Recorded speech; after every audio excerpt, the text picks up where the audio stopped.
Hey, I'm Amy and welcome back. And today I'm talking about what I watched in March of 2021. It's a lot of stuff. Let's get into it. And of course, if you want to follow along, you can always follow me on my Letterboxd. I log every single movie that I watch, unless it's like ones from the list of movies that I watch so regularly that it would be weird if I logged them, because it would be like once a month or once a week, even if it's like Harry Potter or Lord of the Rings. But there is a list on my Letterboxd if you want to see what those movies are. So let's get into the diary and scroll all the way down to the bottom. So the first thing I watched, and I highly recommend you watch it, even if you're not a fan, is Billie Eilish's documentary on Apple TV+. It is fantastic. It's a little long, but you laugh, you cry, you fall in love with Billie Eilish. Like, I'm kind of a fan. Like, I was a fan of some of her songs before I watched this documentary, but after watching it, I love her so much more, like, as a person, and I love her music even more than I already did. And after that, I was on a documentary kick, so I watched the new David Attenborough documentary. Environmentalism has been something that I have been really, really conscious of for a lot of my life, and this documentary was just, it spoke to my soul. It spoke to little 11-year-old me who was freaking out about, at the time we called it global warming because it was the early 2000s, but you know, it like, climate change is real, people, and we got to do something about it. That's me. That's my political statement for the moment. And then after that, I watched the new film from Rosamund Pike. Well, it's not from her. She's acting in it. But I Care a Lot. It did not stand out to me as much as I had hoped it would. I really wanted it to be better, but Rosamund Pike is fantastic in it. Then I went on a little mini, well, yeah, I guess it's considered a docuseries. I don't know why I was blanking on that word. I went on a little bit of a docuseries binge the next day. I watched Murder Among the Mormons, and for some reason, my review of Murder Among the Mormons is my most popular review of all time. But I love cults. I love religions that kind of seem like a cult. I love true crime. And this is just, all that stuff in one. And after that, The Staircase, another docu-series about, I forget his name. Is it in here? Michael something.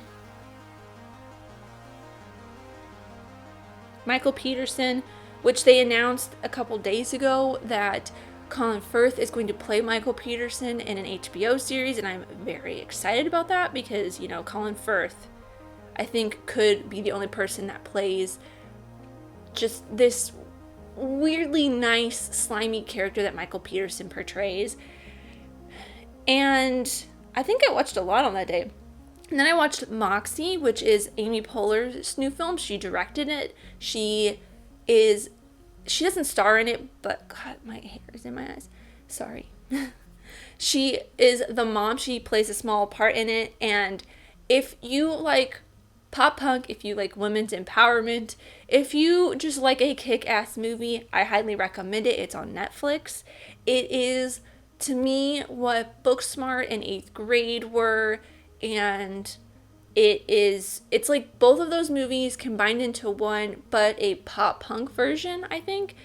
It's really great. It's a great coming-of-age story. And after that, I watched Made You Look, a true story about fake art. More true crime, and this time it's pretentious people, including Armie Hammer's father, just getting taken for all of their money. And then I finished WandaVision. I do have this in my list of TV shows, but I have not been talking about WandaVision in the past couple videos of these because I didn't want to really talk about it until after I had seen everything, and I'll do the same for Falcon and Winter Soldier once the finale of that wraps up. But this was the last day, this was the day of the finale premiere, so that was the day I watched it. Also the same day that Raya and the Last Dragon came out, so I watched that directly after pretty much. Then the next day I watched the last of the 1001s that I needed to watch for February, which is the last story of the Chrysanthemums. I think I fell asleep 4 times during it. It's very long. It's not like it's bad. It's a good story. It's an interesting story. I think when I was watching it, I just was not in the mood to watch it. I may have to watch it again, but it's a Japanese drama film. But I think it's by Akira Kurosawa. No, Kenji Mizoguchi, who also, I believe Mizoguchi also did one of my favorite foreign films, my favorite Japanese films of all time, which is Ugetsu. I love Ugetsu. It's been so long since I've seen it, but I own it on Criterion.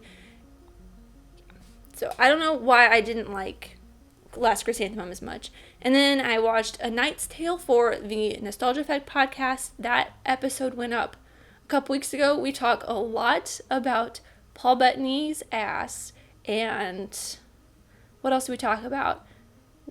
Medieval weapons, lances, Alan Tudyk, and how much we all love Alan Tudyk. And then I went on a little, well, I didn't go on a little binge, but I love Lucy so much, the show, but I love Lucille Ball even more. She is an amazing woman in the film industry. She is a powerhouse, but her children, mostly her daughter Lucy, spelled a little bit differently than actual like Lucy from I Love Lucy, made this compilation of a bunch of home movies that she and Desi had made when Lucy and Desi Jr. were growing up, and she kind of compiled it with a bunch of interviews from Lucille and Desi's friends, and it's really sweet, and I love Lucille so much. It just made me so happy to see that.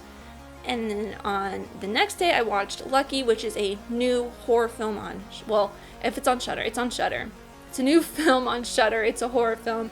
It's really great. It is written, directed, and I believe starring Brea Grant. No, Brea Grant wrote it, but it is also directed by a female.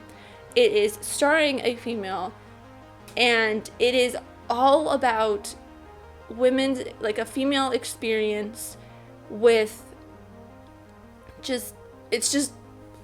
I really liked it. It's like not a perfect film, but it is really good at getting the point across of what it's like to be a woman. Then Hulu released this documentary called Kid 90 it's basically by Soleil Moon Frye. She directed it. I think they put down that she wrote it as well. Well, I guess they don't have it right, but it's all of her home movies from growing up in the 90s and on TV, and it's a really touching and heartbreaking look at what it was like to grow up in the 90s and be on camera for it, and all of the changes that she went through as a human being growing up in there. And like, it's really great. I highly recommend it. It's on Hulu. And after that, I went on another, I wouldn't consider this true crime, but it's a docu-series called The Devil Next Door, which is about this, I think he's from the Ukraine. He moved to the United States after World War II, and he is basically, all I'm going to say is that he is, or the premise of it is that he was a Nazi soldier, and it's basically 4 or 5 episodes of his court case. It's on Netflix. It's very good. It is extremely, like, it pulls you in. And I will have a trigger warning that there are images and stories about the Holocaust, and they are quite gruesome. So if that is something that is triggering to you, maybe don't watch it. I don't think you should, because it is extremely graphic. But if you are interested in kind of seeing this gripping story and you can handle that stuff, by all means, watch it. It's interesting. The next day, I watched Prince of Persia just because I have been wanting to watch some more Jake Gyllenhaal stuff, but I wanted something a little bit lighter after the extremely dark documentary or docuseries I had watched the day before. So I watched that. Really not good. Not good. And I watched the John Mulaney and the Sackbutch Lunch because I had to see that end scene with Jake Gyllenhaal. I hadn't seen it before. I'm not like the whole thing is not like my bag. It was kind of weird, but the end of the whole thing was worth it with Jake Gyllenhaal. And then the next day was the finale of the Alan v. Farrow docuseries on HBO. Such a good docuseries. I have never been a fan of Woody Allen. That's something that I will get into some other time, but this just solidified how much I dislike him. And if you want to read my thoughts on it, I did do quite an extensive little tirade on it in my review. That night I also watched the Romanian.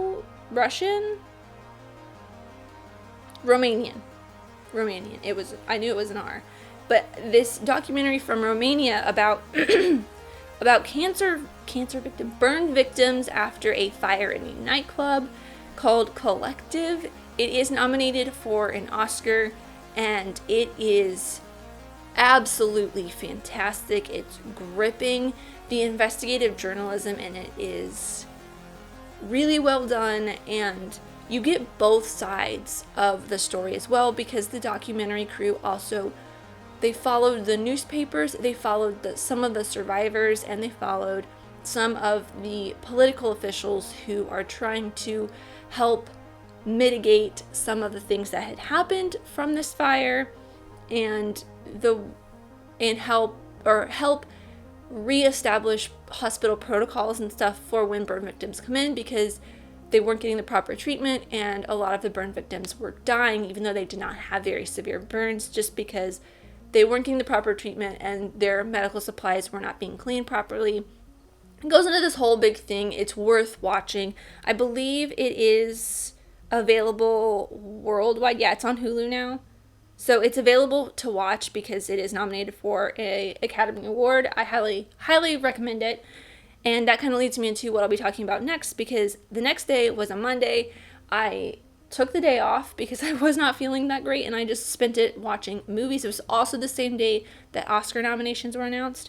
So the first thing I watched that day was Coming to America, just because I was like, oh, let's watch Coming to America, and then Coming to America 2, or the second Coming to America. And I completely had forgotten that Oscar nominations were that day, so I started watching Coming to America, then I realized Oscar nominations were that day, so I finished those two, and then I started on what you'll see as a ton of Oscar stuff. So I watched Coming to America. I really enjoyed it. Coming to America 2, or Coming to America, it has the same heart, but I don't enjoy it as much. But in between those two, I watched while I was watching Coming to America, I watched the very, very short Pixar short Burrow on Disney Plus. It is very adorable. That is an Oscar-nominated animated short. And then we get into the extensive list of all of the Oscar-nominated films that I started watching. Some of them are short films as well. I watched Shaun the Sheep, Shaun the Sheep movie, Farmageddon. It's not my thing. It's nominated for a animated feature. I'm not too big into claymation kind of stuff, so it wasn't really my bag. And I also think Soul will probably end up winning the Oscar. And then another round, Mads Mikkelsen film from, I believe it is from, is it not going to say on here? Usually they say the country that it's from. So I think it's, I don't want to say because I'm going to get it wrong. I'll try to put a thing down here. Very, very great. Very great film. Mads Mikkelsen is amazing. And then I watched a couple short films. If Anything Happens, I Love You. I absolutely cried my eyes out. This one is on Netflix. Another Round, I believe, is now on Hulu. Yeah, so you can watch that on Hulu. I rented it the day before it went on Hulu. If Anything Happens, I Love You, and A Love Song for Latasha are both on Netflix. They're both very, very excellent short films. One, If Anything Happens, is a animated short, and A Love Song for Latasha is a short doc. And they are both fantastic. I highly, highly recommend giving them a watch. And then Love and Monsters. I believe this goes up on Netflix today. Not a sponsor, but I think it's up on Netflix like sometime this week. Very, very good film. I kind of skipped this because it looked like just another like sci-fi rom-com kind of thing, but it's really zero rom-com in it. And it's really just a great kind of buddy cop film. Not really a buddy cop film, but it's very good. I was very surprised at how much I enjoyed it and how funny Dylan O'Brien is. I never realized how funny he is, but it is very, very much worth the watch. If you want to watch it, it'll be on Netflix soon. And then The One and Only Ivan, it's a Bryan Cranston film about a gorilla that can paint, and honestly, I could not get into it. It's cute, but it's definitely more for kids/families. Not something that I personally I'm really into, but I think it is nominated for a VFX Academy Award. And the last Oscar-nominated film I watched that day was Ma Rainey's Black Bottom. Fantastic performances from everybody. I mean, of course, Chadwick Boseman, who I think he is going to win the Best Actor for this because he's been sweeping awards all year. Plus, both of the monologues that he had in this took my breath away. They were just so incredible. You can feel the power of his performance and how great of an actor that he was and how much he will be missed. It's amazing. Viola Davis, her makeup team, I believe they are nominated. The makeup and costuming for Ma Rainey is nominated, I believe, but their makeup team is incredible. She is like, if I didn't know it was Viola Davis, I would not know that it was Viola Davis. Like, she's like, you can barely tell who she is. And then the next day I watched 2 more Oscar-nominated films. One of them was Over the Moon. It is a animated film from Hong Kong. It is all in English, though, for the most part. But it is beautiful. It's a musical. Did not realize it was a musical, but it's amazing. I highly recommend it, especially if you're trying to watch as many Oscar-nominated films as you can. It is on Netflix. There are some bops in there. The story is incredible as well.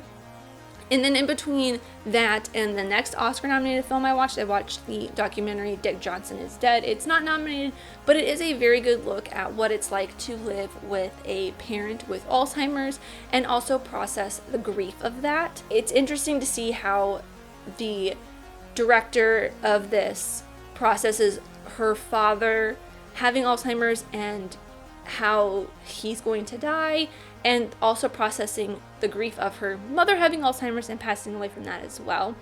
Very great. And then finally that day I also watched Promising Young Woman, which if you watched my haul last week, you will know my feelings on Promising Young Woman. I absolutely love it. I bought the Blu-ray before I even finished watching the movie when I rented it, and yeah, perfection.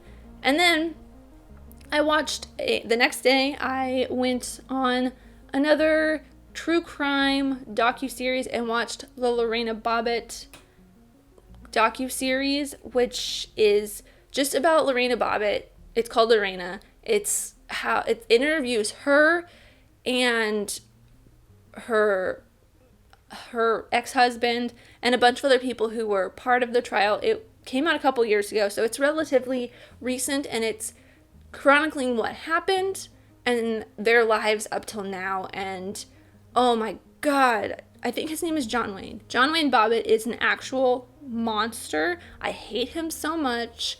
And I wrote another long, lengthy review if you want to see my thoughts on it. And then the next The next night I watched Justice League, the original theatrical Justice League, because I wanted to get prepared for the Snyder Cut. I think the next two I'm not really going to stick on too much, but I already talked about my thoughts on Justice League and the Snyder Cut, but I watched those two the next 2 days. And then I went to, I can't talk. Then the next day I watched The White Tiger, which is I believe it's nominated for foreign language film.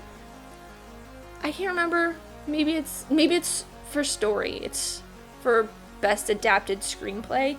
But yeah, I wasn't a big fan of it. It felt like it was kind of retreading what Slumdog Millionaire did, even though it felt maybe a little bit more authentic-y in a way. But yeah, I could not pay attention. I feel like I kept getting distracted, and it wasn't something that was really grabbing my attention. It's on Netflix if you do want to watch it, though. And then the next day I did 2 1001s that are upcoming videos, or two films that are upcoming on my 1001 list because they are leaving the Criterion channel, Lolita and the Incredible Shrinking Man.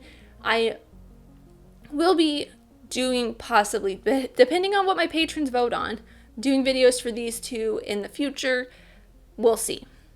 And then I watched Liar Liar for the nostalgia effect. The part 2 of that episode came out yesterday, and we also talked about Justice League in part 1, which came out a week ago, but you may want to listen to it because it's surprising, our thoughts and feelings on Liar Liar.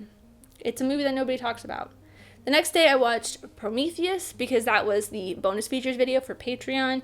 I love Alien and Aliens. I am not a big fan of the other 2 Alien films in the series that I had watched, which was Aliens 3 and Alien Covenant, which comes after Prometheus. But this one, it's just, it's okay. If you want to see my thoughts on it, the bonus features review just went up on Patreon a couple days ago. And then the next day, I watched Booksmart, rewatched it for, I think, the 4th time. At least logging on here, I think is one of those movies that I do watch enough to not log it. It would be weird if I logged it every time. But I love Booksmart so much. It's one of my all-time favorite films. I actually have a theatrical size poster up on my wall. It's one of the very few things I have hanging on my wall. And then the next day I watched Up in Smoke for this month's 1001 review for April for 420. And my review of it, the video that I did, was interesting. If you want to see that, it's available for all patrons, no matter what tier you're at. It's a thing. It's an interesting review. And then the next day I watched Slacks, which is a Shudder film, another Shudder horror film, and it's a film. It's also, I thought it was really fun. It wasn't like perfect, but it was fun. It's got some good kills, a good story, a good message. It just gave me a little bit of PTSD from working at H&M for 3 months when I first moved out to LA, because they got very, very, very specifically what it is like to work at H&M, the culture working there, and also some of their ethical practices that they have at H&M that seem like they're ethical, but they're not really. Spoilers for, the end of this film. It's not really a spoiler. You can kind of see it coming from a mile away.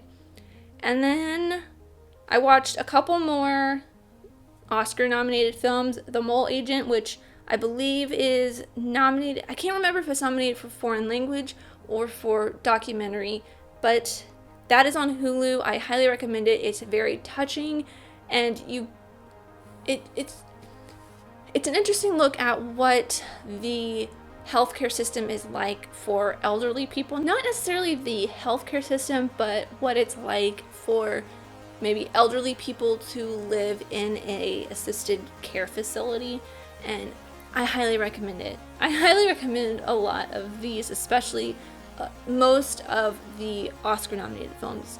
Another Oscar-nominated documentary is Crip Camp, which is one that, if you watch nothing else, that is one that you need to watch. Like nothing else from the Oscar list, you need to watch Crip Camp. It's it's so inspiring and it's very joyful. I just love seeing, like, despite everything, these people with disabilities, like, they find so much joy in life and they work so hard for the things that they should be given anyways, because they're basic human rights. And it's a beautiful documentary, very well done. The next day I watched a lot of Godzilla and Kong stuff because I was preparing for Kong vs. Skull Island. I was preparing for Godzilla vs. Kong, so I rewatched Kong Skull Island. I watched the 2014 Godzilla with Bryan Cranston. Then I watched Godzilla King of the Monsters, and then I watched the OG Godzilla. All four of them, great. But the OG Godzilla is fantastic. I love it.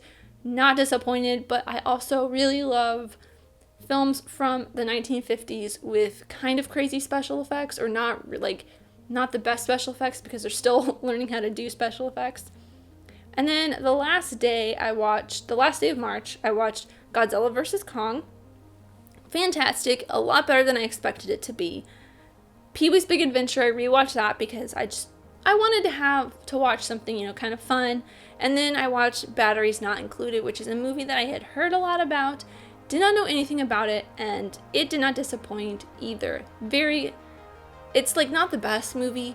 The characters are kind of like, it's very slow to start, but I still really enjoyed myself while watching it. And that is all of the movies that I watched. So let me switch over to my notes app with the TV shows that I watched in March, which WandaVision. And then I started rewatching Boy Meets World for the millionth time, but I think I started on season 5 because for some reason, like, season 5 is one that's not really it's one that I missed out a lot on for some reason, because I had all the seasons on DVD except for season 5 was one I could not find.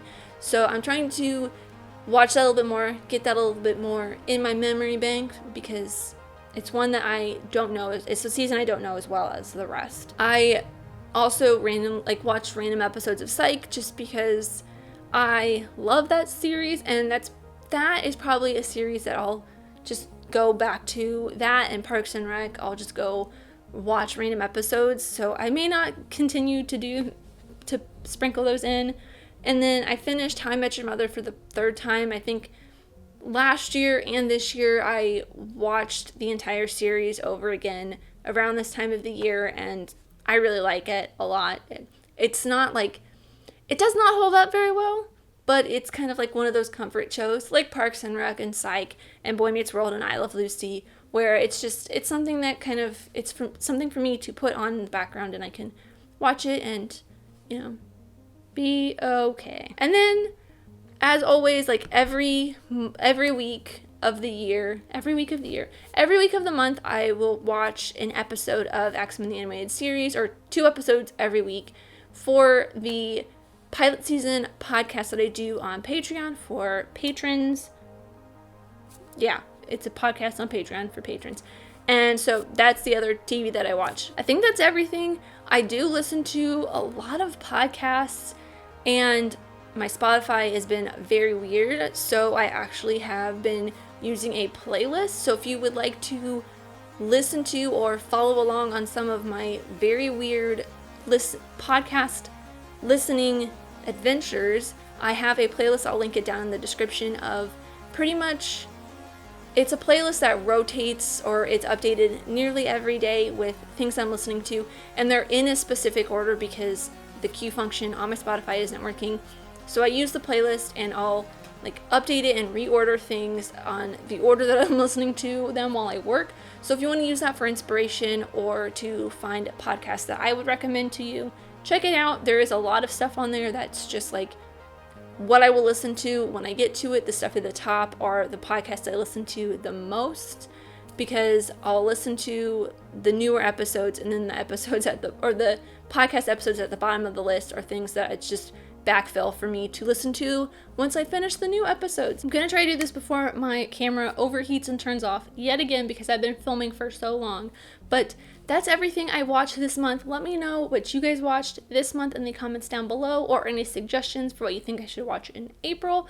Even though most of what I'll be doing is catching up on all the 1001s for March that I did not watch, and Oscar stuff, and all the 1001s I need to watch for April.